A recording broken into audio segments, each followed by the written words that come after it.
હે એવરીવન, રસોઈ વિથ આસુમાં તમારું સ્વાગત છે. આજથી અમે અમારી યુટ્યુબ ચેનલની શરૂઆત કરી છે, તો ચેનલને સબસ્ક્રાઈબ કરજો, વિડીયોને લાઈક શેર કરજો. શરૂઆત આજે આપણે સુખડીના પ્રસાદથી કરી છે, તો અહીંયા હું તમને નાની મોટી બધી જ ટિપ્સ આપીશ અને પ્રોપર માપ સાથે કેવી રીતે સુખડી વધારે ક્વોન્ટિટીમાં પણ તમે બનાવી શકો તે તમને બતાવીશ. અહીંયા મેં લીધું છે 1 લીટર ઘી, 1 કિલો ઘઉંનો ઝીણો લોટ અને 600 થી 700 ગ્રામ જેટલો ગોળ. તો આપણે અહીંયા મૂકી દઈએ પહેલાં કઢાઈ. તો કઢાઈ તમે બની શકે તો નોનસ્ટિક કે પછી લોખંડની લેવાની કોશિશ કરજો. અને કઢાઈમાં આપણે ઘી નાખી અને ગેસની ફ્લેમને મીડિયમ રાખશું અને ધીરે ધીરે થોડું ઘીને પીગાળી લઈશું.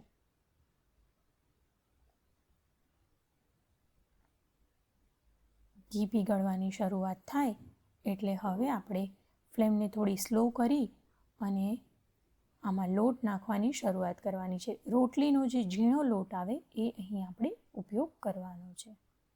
લોટ એક સામટો નથી નાખવાનો, લોટ થોડો થોડો કરીને નાખવાનો છે, જેથી કરીને અંદર ગાંઠિયા ના પડી જાય.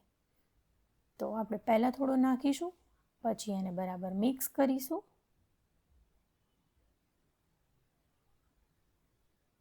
એવી રીતે આપણે એને 3 પાર્ટમાં કિલો લોટને નાખીશું અને ધીરે ધીરે એને અંદર મિક્સ કરી લઈશું.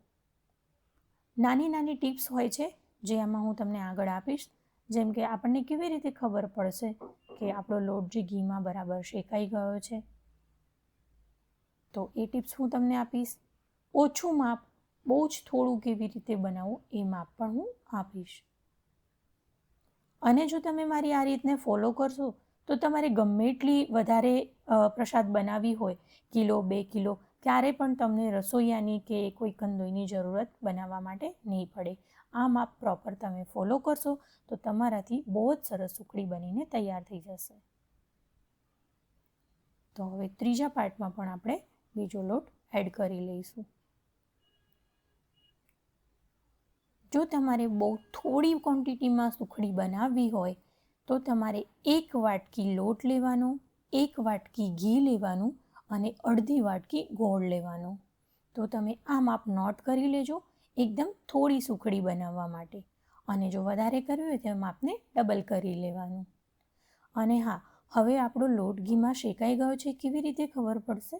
જો આની અંદર નાના નાના બુલબુલા આવવાની શરૂઆત થશે એટલે આપણને ખબર પડશે આપણો લોટ શેકાઈ ગયો છે.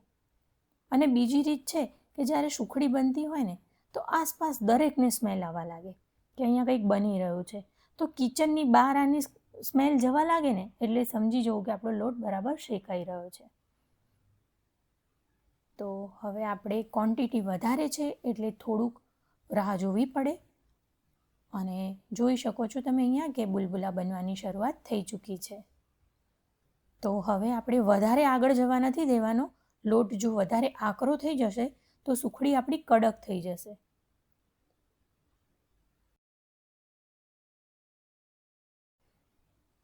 તો હવે આપણે ગેસની ફ્લેમને બંધ કરી લઈએ અને ગોળને આપણે ધીરે ધીરે એડ કરી લઈશું.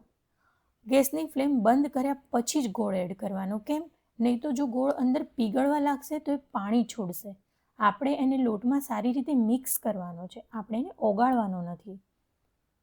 તો હવે આપણે એને બરાબર મિક્સ કરીશું. ટાઈમ વધારે લાગશે કેમ કે આપણી પાસે ક્વોન્ટિટી વધારે છે.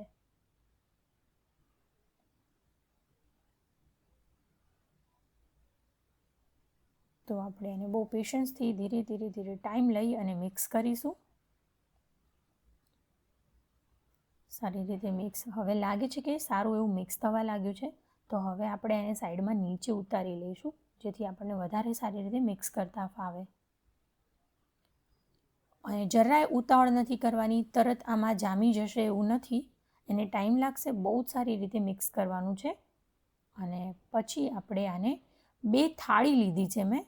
જો તમારી પાસે કંદોઈ પાસે હોય એવી મોટી ટ્રે હોય, મોહનથાળ ને ટોપરા પાકને બનાવે એવી, તો એ વાળી ટ્રે હોય તો તમે એમાં આને પાથરી શકો છો. નહીં તો જેમ મેં થાળીમાં આને સેટ કર્યું છે એ રીતે તમે આને થાળીમાં સેટ કરી શકો છો. તો હવે આપણે આને બરાબર મિક્સ થઈ ચૂક્યું છે, તો થાળીમાં લઈ લઈશું. અને 2 થાળીમાં અડધું અડધું મેં આને લીધું છે. તો આપણે આને 2 પાર્ટમાં ડિવાઈડ કરી લઈએ.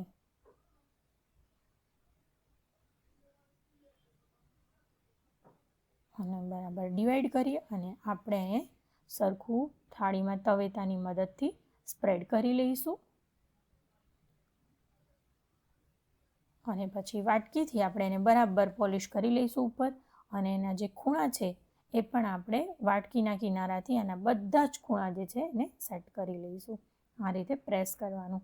બહુ જ ઘરની બધી જ સામગ્રીથી તમે વધારે ક્વોન્ટિટીમાં પણ ઘરે જ બનાવી શકો છો. તમારે ક્યારેય કોઈની જરૂરત પડતી નથી. કોઈ પણ વ્યક્તિ આને આસાનીથી શીખવું વ્યક્તિ પણ બનાવી લઈ શકે છે.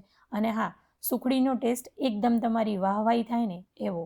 તો આ જ માપથી બનાવજો અને ગરમ હોય ને ત્યારે જ આમાં આપણે આને કટ લગાવી દેવાના છે. અને થોડી ઠંડી થાય ને પછી આપણે એને એક ડીશમાં હું તમને એના પીસ કરીને બતાવીશ. તો જુઓ ઠંડી પડી ગઈ છે. એના એકદમ સરસ પોચા પોચા મસ્ત પીસ બનીને તૈયાર થઈ ચૂક્યા છે. અને આ રીતથી તમે પણ બનાવજો અને મારી ચેનલને સબસ્ક્રાઈબ કરી લેજો. અને વિડીયો પસંદ આવે તો લાઈક કરી લેજો.